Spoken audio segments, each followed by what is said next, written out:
What's going on, guys, and welcome back to another video. So of course today was the marketplace weekly update, but on top of that we do have a brand new update on what's coming to this game in the future, what the team are working on, all in a brand new blog. So we got a ton of stuff to talk about. As always, let's crush 9 likes. Go ahead and click that big red subscribe button below if you haven't already as well, and let's dive into the video. So I do want to start off with this, I guess, section of the video by saying that takedown and emote prices in the marketplace have now been permanently changed to remain 50% off, which I think is great. Now I know a ton of people out there have definitely been purchasing way more stuff from the marketplace, and from a business perspective on their end, especially being a game where they need to basically run off microtransactions, I guess this is a no-brainer, right? But on top of that, one thing I still think they need to bring the prices down on, which they haven't, is definitely the suit prices. So when it comes down to legendary suits and so forth, those prices unfortunately have remained the same, but I definitely think they need to come down. But nonetheless, it's still a step in the right direction, I guess. Now, with the blog, this is where it gets interesting because we got a ton of stuff to talk about, like I said, regarding the new content coming. So they had this really cool little section, as you will see on screen, that says, and I quote, "We wanted to start this week's blog by discussing what our team are up to. In short, we are always working on lots of different things at the same time. There are 3 general buckets of things the team works on. First of all, you got bug fixes, and this includes everything from major issues that are causing crashes all the way down to small things like incorrect textures or graphical glitches. Now, one thing that still hasn't been, I feel anyway, hasn't been fixed is of course Captain America's face. That's something that still falls under both an incorrect texture and graphical glitch, so hopefully they do get that resolved. But the next one is the interesting part, that of course says new content. Now it says this includes new features for the core game, brackets like the upcoming ping system, which we of course know is going to be a game changer, but primarily the big post-launch releases like operations. We've got teams working on the Kate Bishop, Clint Barton and future content releases, as well as doing more work such as, you know, script writings, castings and voiceover recordings on even more post-release content, right? Now this is interesting before I go into the next thing, which is modified content, because we're still talking about future DLC content and add-ons as a whole, right? We know we're going to be getting new bosses as well, which if you didn't know is going to be coming with the Kate Bishop DLC, so I think that's going to be something interesting to see, but also taking into consideration that they are still working from home as well, and at least as far as I'm aware anyway, it does, I guess, slow down the process a little bit more, so it's still good to know that things like castings and voiceover recordings are still definitely full on in action though. Now the third thing of course was modified content. It says that some members of our team look to improve and modify existing content so that we can deliver things to our players faster.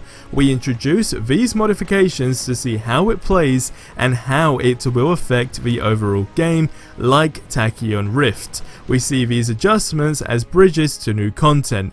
And then they ended it by saying, over time it's our hope that players will find their niche and be able to find something they love, even if they really only want content they can enjoy solo or content they can play through with their friends. We hope this gives players some insight on the amazing content we have planned for everyone.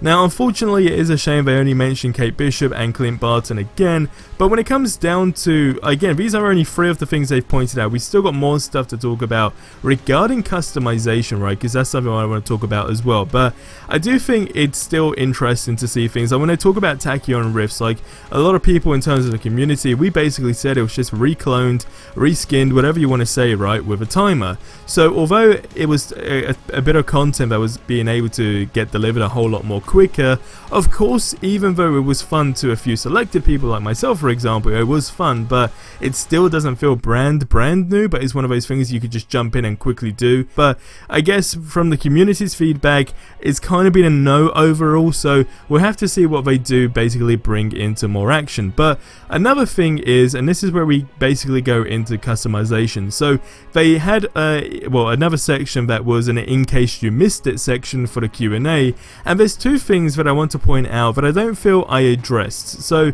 firstly, the question was, will we be seeing some bigger variation in level design in future content and perhaps retroactively in existing war zones? And the answer to that was, we have certainly heard this feedback and we are working on it. It's all about baby steps and adding variations. We are definitely pushing things quickly and it's on our list. But it does take time. Future expansions will come with new biomes, new geography, new shapes, new sounds, so we can't wait to get to that. As soon as we can get it to you, we will. But then the next thing was regarding the customization. So the question was, will our existing 6 Avengers get any updates for their skill trees? And if so, is there a place where fans can give suggestions for these upgrades? Now, just another thing, it was more or less confirmed anyway in that Q&A that new skills will be coming with heroes, well, existing heroes, as well as, you know, future heroes to be added into the game. So that was a good thing. But something I missed is actually regarding the customization option. So